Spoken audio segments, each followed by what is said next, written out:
এটা আমার স্টেজ না, এখানে তো ঘাবড়ে যাচ্ছি। আমি শেয়ার নিশ্চয়ই করব, যখন স্টেজে উঠবো তখন শেয়ার করব।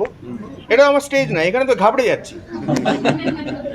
আমাদের আমাদের শহর হচ্ছে গান মেলার শহর, তারও আগে মইনের ঘোড়াগুলির শহর। এটা মইনের ঘোড়াগুলি সম্পাদিত বাংলা গান এই প্ল্যাটফর্মের শহর। এটা 95 সাল থেকে দেখে এসছি, যেখানে মনিদার নেতৃত্বে যত ইয়াং মিউজিশিয়ান তারা একত্রিত হয়েছিলেন তাদের নিজেদের গান নিয়ে।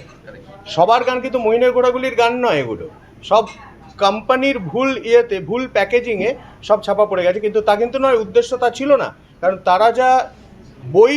তারা শুধু গান নয়, তারা বইও তৈরি করতেন, এবং সেই বইতে প্রত্যেকের পরিচয়, কার কোনটা গান, সব লেখা থাকতো। মনিদা যেটা চাইতেন, তাকে আমি রাজা বলে মনে করি আমাদের, এবং তিনি সত্যিই আমাদের রাজা। তিনি চাইতেন সমস্ত ইয়াং মিউজিশিয়ানরা একসঙ্গে আসুক, তারা নিজেদের গান গাক, এবং আমাকেও তিনি স্নেহ ভরে গাইতে বলতেন। ওখানে বসেই গাও, মনে আছে?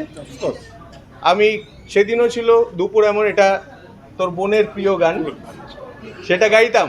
সো